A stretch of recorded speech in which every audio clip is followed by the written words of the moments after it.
Hi. Well, it's still April or May 9th, and I put that video up here just a little bit on Benghazi is the revealer of lies, and I've gotten a lot of questions about that. Phone calls from friends, all kinds of things, and I forget that I have a lot of people looking at this channel now that haven't been following me from the beginning. Again, it was something I didn't anticipate. So actually I've been talking about Benghazi, not right after it happened, but some certain things with General Petraeus and onward that basically showed us what was going on there. And I have commented on that in past videos, but let me bring you up to date for those who don't know. And this is a real short brief, I hope, but I think you'll get the idea. I'm going to tie it into Pat Tillman. Do you remember Pat Tillman, the NFL football star who enlisted in the Army? He was a Ranger, and he went over to Iraq and Afghanistan. I know for Afghanistan for sure because that's where he was killed. A lot of strange things about that.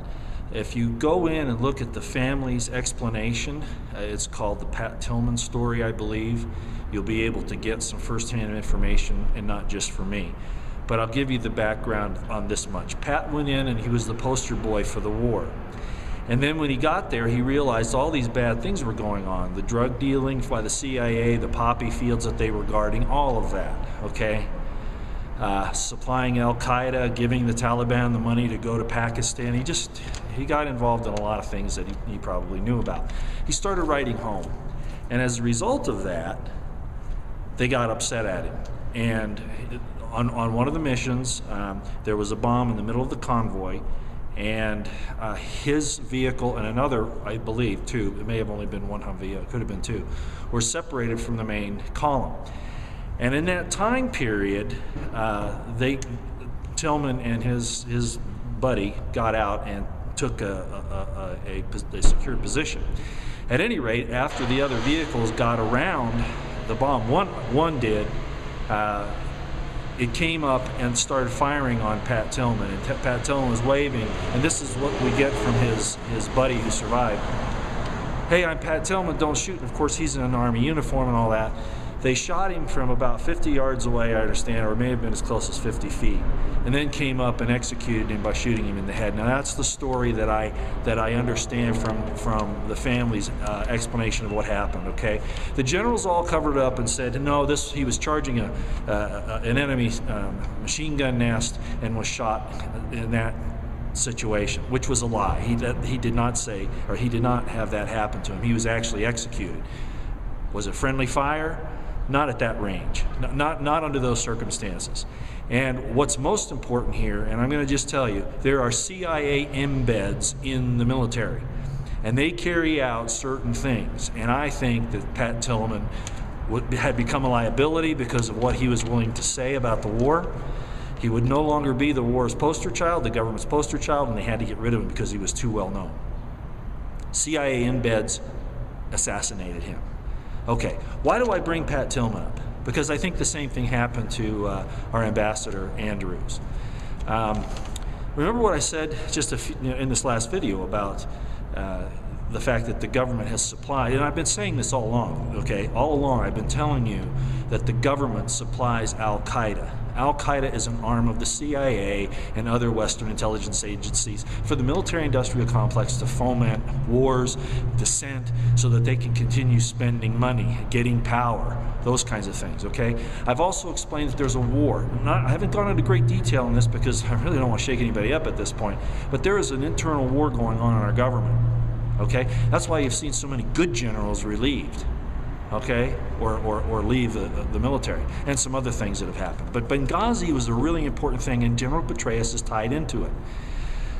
The General Petraeus had left the military and had gone into the CIA. He was the CIA director during this time period of Benghazi. If you remember, he was caught up in a sex scandal, right? All right. Well, men are men, okay?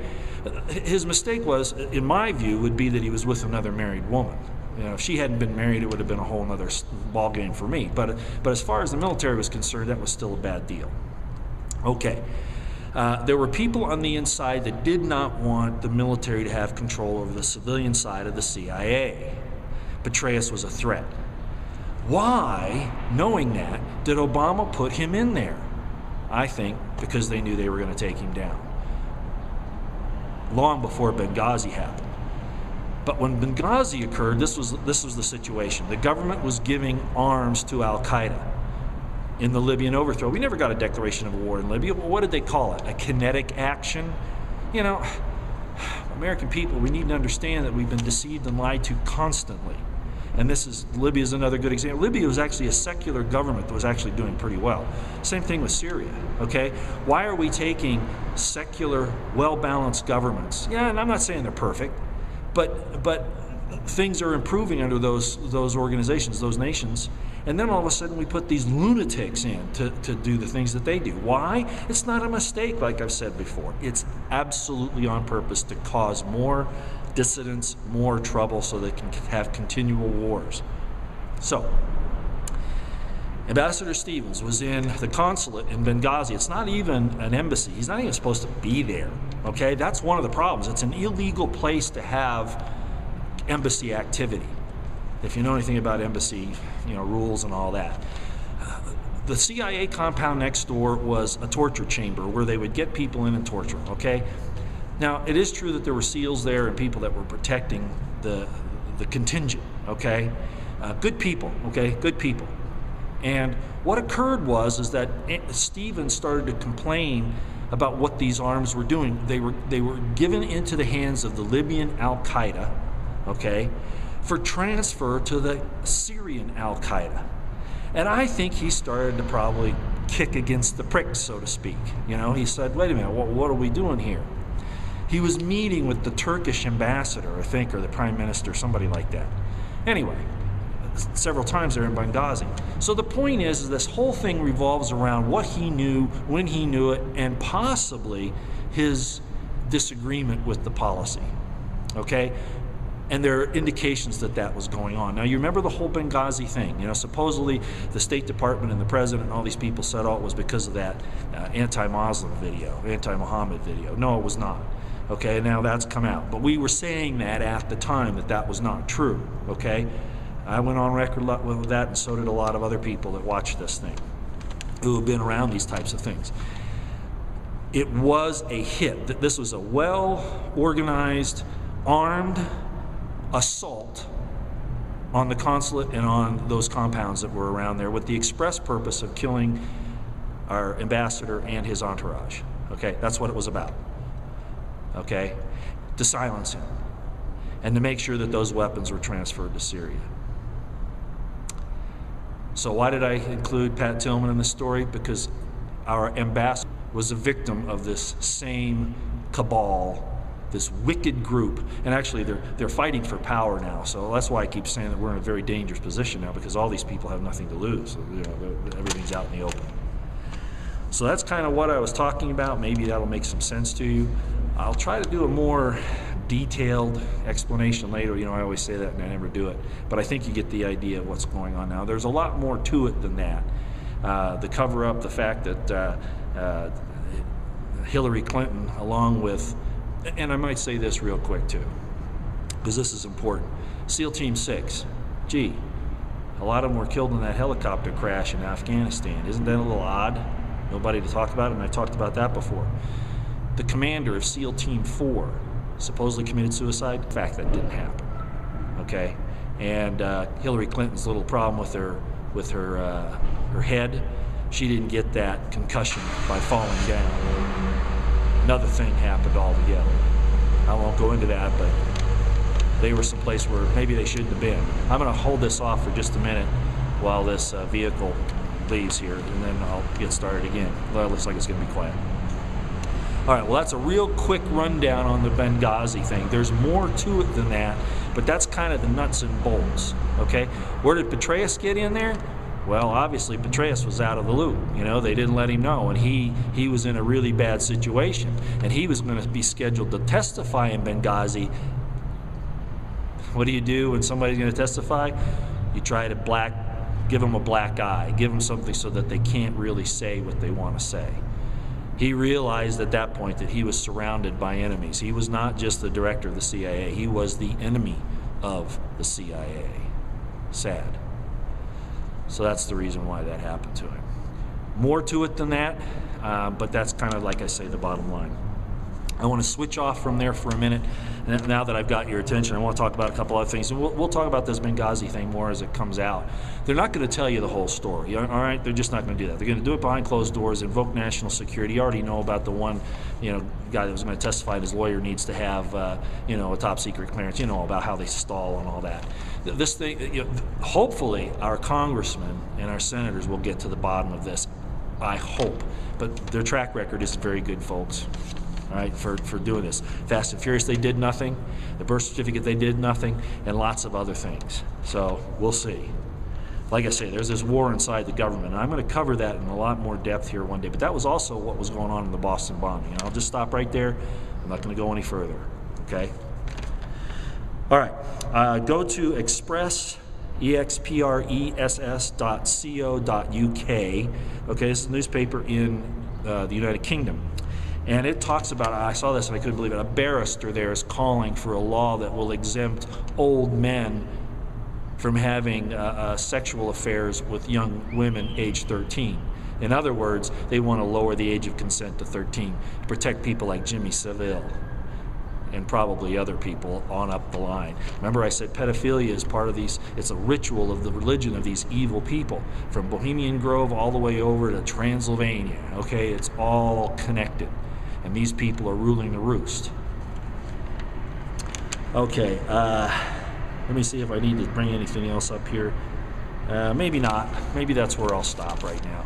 Other than to say this, and I'm just going to speak to those guys out there who just keep digging, or at least say they are, looking for my military records or the absence of them. I don't even really want to address this, but I'm going to just real quick.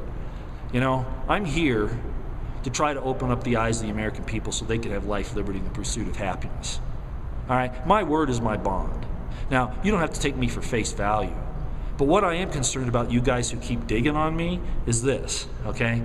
If you would expend a fraction of the energy you're trying to hang me with, which you're not going to succeed in. Yeah, of course I was younger, and like I said, men love women and all that. I'm not hiding anything. It's all on my website.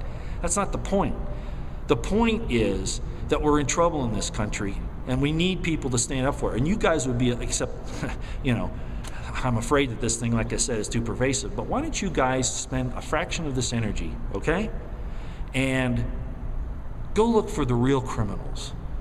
What the president's done, what the senators, the congressmen do, what your senior generals have done around the world, about the money they get paid on the side. All of that. Why don't you spend your time and energy going after people that are really the problem instead of somebody like me? First of all, because you're wasting your time. And second of all, because I'm here trying to wake people up so that they will have the promises of this great land and our great Constitution. Okay, I'm just going to say that again. I'm not going to spend a whole lot of time on it, but man, here I am discussing issues, and all you guys can do is name call, all right? Why don't you get involved in the dialogue? No, I'm never going to talk to you, okay? Talk to other people on the site. You can listen to me, you can take it or leave it, all right? But go after the bad guys, okay? They're the bad guys, not somebody like me who's trying to uncover the corruption, all right? And I have a history of uncovering corruption. You guys have no idea. All right, enough of that. Sorry about the little bit of echo here. I'm sorry about the real quick follow-up on that last video, but I did have a lot of people asking me questions. Yeah, this is a big deal. This is a big deal. I'm hoping this whole Benghazi thing splits the government corruption and secrets wide open that have nothing to do with national security, but criminal conduct. Okay? I'm hoping that's what happened. I feel bad for General Petraeus. He walked into a trap, but it was indicative of what these people are capable of, and like I said, if I think her name was Brawford, I'm sorry, if she hadn't been married, I wouldn't have cared either. All right, but that was my only beef with that situation with the two of them. She was a honeypot. Looks that way. Looks that way. So was that other lady in Florida, Kelly, I think was her last name. She had been in the White House a little too often. This was a setup. All right, and it has to do with Benghazi as well. They got him in there so they could control him. They were afraid they couldn't. They burned him. Okay, real easy. That's what they do. A lot more to it than that, but I think that'll give you the basics. All right. Hey, thanks, guys. Yeah, share this with everybody. I think this is an important one. It shows the criminality in our government, and that we can't trust them anymore to do anything. We need to fire them all.